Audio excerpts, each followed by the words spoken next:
back to the American Horror Project because I finally watched the last movie in the set, The Premonition, and I didn't like it. It has Richard Lynch in it, who I am just creeped out by him. I always have been. He always played the bad guy in Charlie's Angels, Starsky and Hutch, anything like that. And I'm sure it was typecasting because I don't remember how much of his body was burned, but it was like a high percentage, like 70% of his body got burned when he was on LSD in the late 60s. And he survived, he became an actor, he's a good actor, but not only did he play the villain all the time, but he was in Scarecrow, and given that Al Pacino was my favorite actor, I had to see the movie. I watched it. I was so disturbed because Richard Lynch's character beats Al Pacino, he rapes him, he psychologically fucks with him, and it was so upsetting to me. So yeah, I just have a hard time with Richard Lynch. And the thing opens with a woman and she's getting off a bus and all that stuff. She goes to a carnival. So once again, we have a carnival theme, and Richard Lynch is like a mime clown thing, and he has his face painted, he's wearing kind of mime attire, and he's dancing around. It's a whole slow Tai Chi type dance. It goes on way too long. I found it to be very boring. The whole thing was just like, can we get to the plot? And I fear a lot of this movie was slow-paced. The acting was not great. The premise was a little off. I hate when they title something. So The Premonition, you're thinking there is something that a character is going to have a premonition about, but it was more of the mother was linked to a person in the story, and there weren't premonitions that she was having, but she had a psychic connection with this person. Like the whole time I'm watching, I'm waiting for something to happen in the future, and it didn't. Or we're watching something and then we find out the whole thing we've been watching has been a premonition. Something like that. Because if you're going to call it the premonition, you should at least be accurate. There was a pet turtle in the movie, which of course got squished, and that annoyed me. There was some very terrible acting. Like when Richard Lynch gets mad and murdery, he has this muffled, screaming groan thing that he does, and it's like this pent-up rage noise that got a little too obnoxious. The woman because a woman had a baby, she went to a mental institution, the baby ended up going to this family, and now the woman is out of the mental institution, she wants her baby back. It's been like 5 years. So she intends to kidnap this child. And she is way too over the top. She screams, she throws things, she doesn't have much character development. She just is so full of anger, and you have no sympathy for her.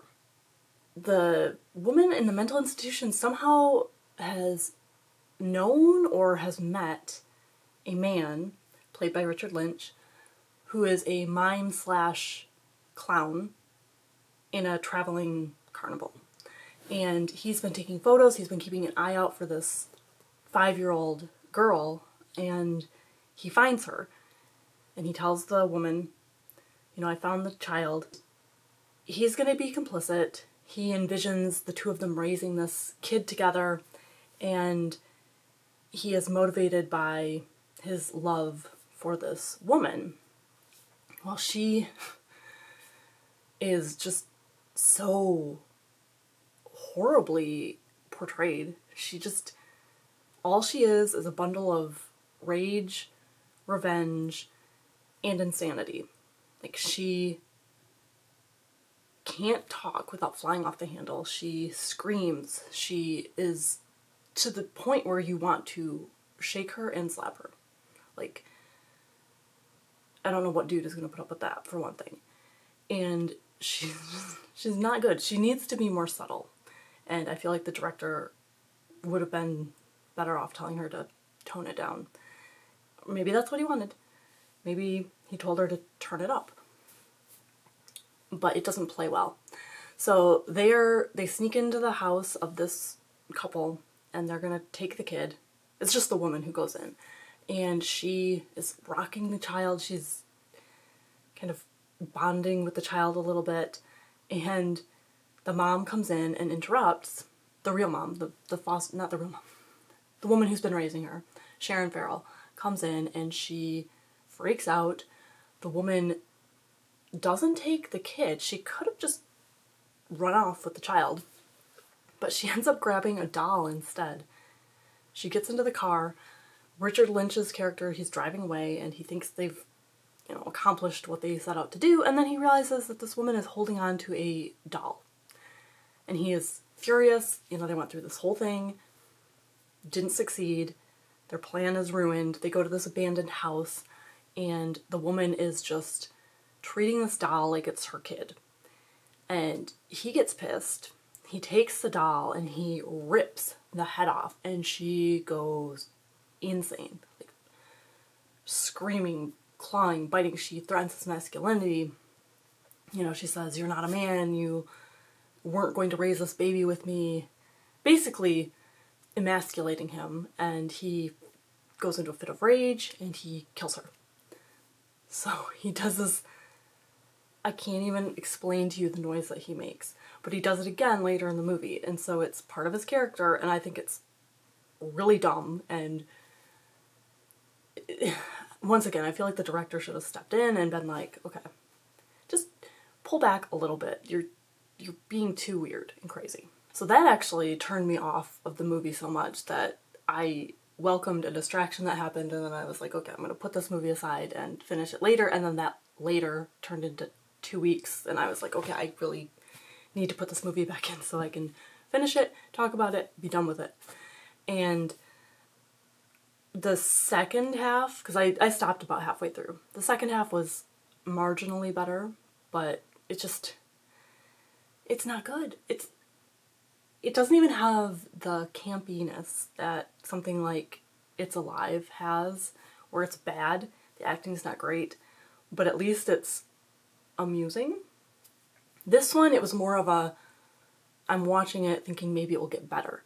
Maybe something so shocking will happen, or something so brilliant will happen, like a really good twist or something like that, and it will make me forgive the first half.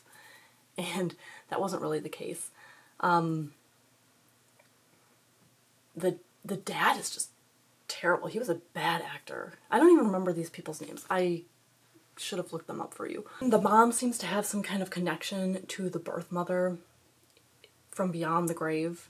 Even though she doesn't realize the woman is dead, she's having these visions where the woman's gonna take the kid, all this stuff.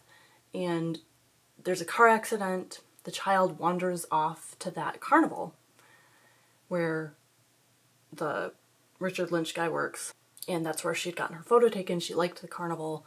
It's a big thing in the neighborhood right now. And the kid wanders off, finds a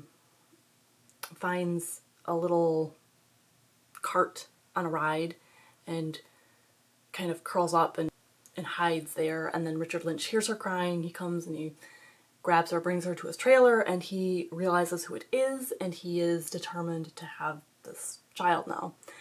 And a person from the carnival, an older woman, kind of looked like a fortune teller maybe, she is trying to help him, but the kid is just like in a kind of weirdly comatose state, kind of a vegetable. And the woman's like, we can't keep this kid. There's something wrong with her. And he doesn't want to hear it, so she tries to call the police, and he kills her. Before he kills her, she has mailed out a letter to the parents letting them know that he has their child. The kid is missing. The mom gets out of the hospital after the car accident. She is drawn to the abandoned house where Richard Lynch had killed the birth mother. And they get out there, the blood is there from where he murdered her, and they call the cops. The cops dredge the pond behind the farmhouse thing. I don't know anything about, you know, dragging for bodies or anything like that, but somehow they have found the birth mother, and they start reeling her in, I guess you'd call it, kind of like a fish, and they're dragging her onto the shore, and she has a big belt around her upper body that they're reeling her in by. But it's like, how did they get that around her? Like, did someone go out there and find her body and then like put that around her and then attached something to it to pull her in? At that point, isn't it easier to just, you know, swim with her? I don't know. I don't know. It was weird. I don't know if that's supposed to... I'm not sure. So we see them hauling the body in. We know the birth mother is dead. Still don't know where the child is. The mom has some kind of psychic link. And the dad, who just happens to have either hired or his coworker, someone is now in his... I don't know if he's in a school. He's either a professor. He's something. He's some sort of professor or some researcher. And there's a parapsychologist who ends up working with the wife to establish this connection that she has via the birth mother to help figure out where the child is. It's just all so absurd. It's so absurd. The woman had been a musician, and so the current mom, she's playing this concert of the woman's original music, and that's supposed to call Janie to her somehow, or whatever. It just so happens that Richard Lynch realizes he needs to get out of town, so he takes the kid. He's driving out of town. There's a big kind of traffic jam because of this concert that's going on outside. People are stopping to hear it. It's, you know, it's a big thing, a big spontaneous thing. And the kid, he stops, he gets caught in this traffic jam, he stops, he gets out of the truck, and he realizes that it's the music from the woman that he killed, and he's confused. And then the child gets out of the truck and is just kind of sleepwalking toward the music because she's drawn to it. And so the dad and Richard Lynch fight. Richard Lynch makes his weird growling, howling, muffled, weird animal noises, tries to kill the dad, doesn't work. The woman, the fortune teller woman's body falls out. And it's just, it's so dumb. It's not a good movie, and I tried to watch, sometimes I like to watch the special features, and I put on the Richard Lynch interview, and he was very proud of it. He was saying he recently watched it, he was very proud of it, said it was a good movie, good director, all that stuff. I just did not feel the same way. So I don't recommend watching it. I think this is another one of those, it'd be fine to put it on while you're doing other things, you know, if you're cleaning, if you're doing something where you don't have to sit there and just spend the whole time watching it. And I would say that Sharon Farrell wasn't very good in it either. I don't remember her in anything other than this and It's Alive, and she wasn't the best actress in that one either. So maybe she's just not very good. I know there wasn't really a big budget for it, but they could have done better. I think they could have toned down the overacting. They could have... Well, that's the other thing, because you had a whole bunch of overacting. You had people who weren't good actors at all. I would say the father was pretty bad. One of the police officers, the investigating police officer, was okay. The parapsychologist, she was really good. I liked her, and I looked her up, and she hasn't really done anything. I think she kind of stopped acting. Sharon Farrell I didn't think was very good. She wasn't selling it. She seemed kind of out of it and kind of